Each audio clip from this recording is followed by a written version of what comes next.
Under rule 75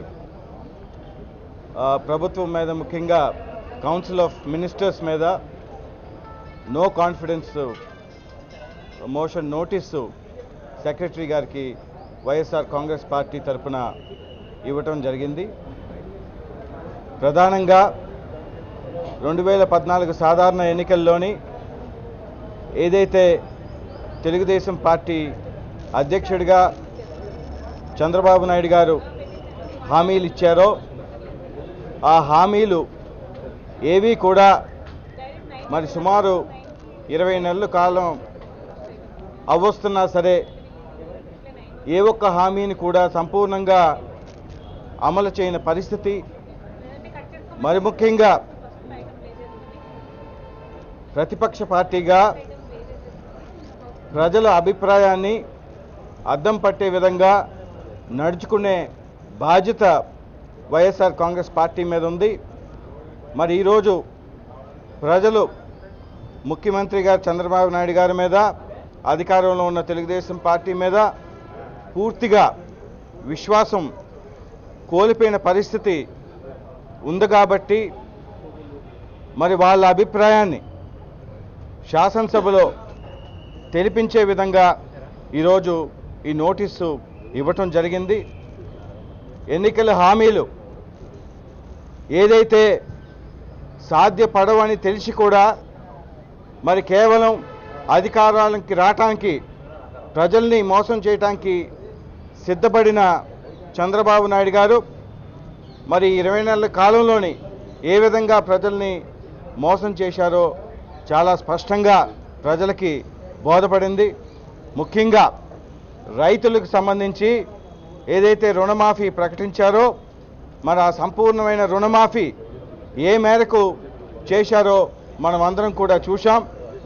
దీనివల్ల ఏదైతే రైతులు ఆయన మీద విశ్వాసం ఉంచి, ఆయన మీద నమ్మకం పెట్టి మరి పూర్తిగా ఆయనకి మద్దతు పలికి ఆయన్ని గెలిపించిన తర్వాత మరి పూర్తిగా అప్పుల్లోకి ఆయన వెళ్ళిపోయిన పరిస్థితి ఈరోజు రైతులకి ఉంది.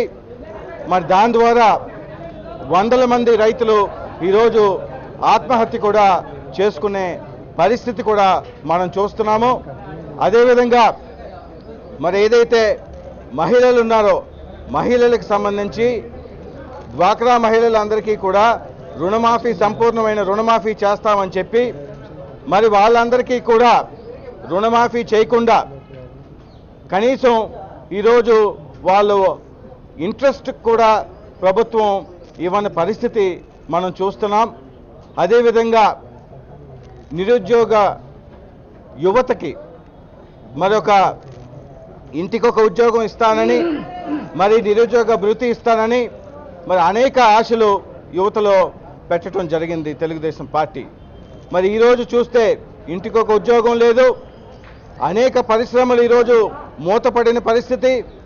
మరి కార్మిక సోదరులందరూ కూడా తీవ్ర అన్యాయానికి గురయ్యి మరి ఈరోజు ప్రభుత్వం ఏ ఒక్క పరిశ్రమను కూడా మళ్ళీ తెరిపించే ప్రయత్నం కూడా, చొరవ కూడా లోపమైందనే విషయం కూడా మీకు తెలియజేస్తున్నాము. ఇలాగా ప్రతి ఒక్క రంగానికి సంబంధించిన ప్రజలు ప్రతి ఒక్కరూ కూడా ఈరోజు ఈ ప్రభుత్వం మీద విశ్వాసం కోల్పోయిన పరిస్థితి ఈరోజు చూస్తున్నాము. అదేవిధంగా ఎంప్లాయీస్ ఏదైతే ఎంప్లాయీస్ మీకు మద్దతు పలిక ఆ రోజు తెలుగుదేశం ప్రభుత్వం రావటానికి మరి వాళ్ళు కూడా మద్దతు పలికారో ఈరోజు వాళ్ళని కూడా మోసం చేసి మరి వాళ్ళకి ఏదైతే మీరు ఫిట్మెంట్ ప్రకటించారో అది కూడా ఇవ్వకుండా జాప్యం చేసే పరిస్థితి ఈరోజు చాలా స్పష్టంగా కనిపిస్తుంది. ఇన్ని విధాల ఎన్నికల సమయంలో ప్రజల్ని ఇన్ని విధాలా మోసం చేసి మరి ఏదైతే సంక్షేమ పథకాలు ఉన్నాయో మరి ఎంతో గర్వంగా తెలుగుదేశం పార్టీ, తెలుగుదేశం నాయకులు ముఖ్యంగా పెన్షన్ గురించి మరి 5 ఇంతలు చేశాము, 200 ఉండే పెన్షన్ 1000 రూపాయలు చేశామని ఎంతో గర్వంగా చెప్పుకున్న పరిస్థితి. కానీ వాస్తవంగా చూస్తే 200 రూపాయల పెన్షన్ ఉన్నప్పుడు మరి ఏ విధంగా నిత్యావసర వస్తువుల ధరలు ఉన్నాయి, మరి ఈరోజు 1000 రూపాయలు చేసిన తర్వాత ఎన్నింతలు మీరు 5 రెట్లు పెన్షన్ పెంచారంటున్నారు. నిత్యావసర వస్తువుల ధరలు ఎన్ని రెట్లు పెరిగిందో ఒకసారి ప్రభుత్వం గమనించవలసిన అవసరం ఉంది. అదే కాకుండా ఈరోజు ఈ ప్రభుత్వం కేవలం ఒక వర్గానికి చెందిన వారికే ఈ ప్రభుత్వం ఉంది, కానీ ప్రజలందరినీ కూడా సమానంగా చూసి ఎవరైతే నిరుపేదలు ఉన్నారో వాళ్ళకి సంక్షేమ పథకాలు అందించే ప్రయత్నం ఈ ప్రభుత్వం చేయట్లేదు. కేవలం వాళ్ళ కార్యకర్తలకో లేకపోతే వాళ్ళ నాయకులకో లేకపోతే వాళ్ళకి కమిషన్లు ఇచ్చే ప్రజలకో చేసే ప్రయత్నం చేస్తుంది. కానీ ఈ ప్రభుత్వం పేద ప్రజలందరినీ కూడా సంపూర్ణంగా 100% ఆదుకునే పథకాలు ఏదైతే దివంగత నేత రాజశేఖర రెడ్డి గారు అమలు చేశారో ఆ పద్ధతిలో కాకుండా వాళ్ళకి నచ్చిన విధానంలోని మరి డెమోక్రసీని అపహాసం చేసే విధంగా జన్మభూమి కమిటీల ద్వారా ప్రజాప్రతినిధులకి ఏ విలువ లేకుండా ఈరోజు గ్రామాల్లోని పరిపాలన జరుగుతుందంటే మరి పూర్తిగా ప్రజలు విశ్వాసం కోల్పోయిన పరిస్థితి ఉంది.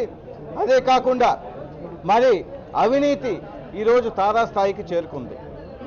ఈ ప్రభుత్వం అన్ని విధాల గ్రామ స్థాయి దగ్గర నుంచి మంత్రులు, ముఖ్యమంత్రి గారి కుటుంబం దాకా ప్రతి ఒక్కరూ కూడా అవినీతికి పాల్పడి మరి ముఖ్యంగా ఏదైతే రాజధాని అందరికీ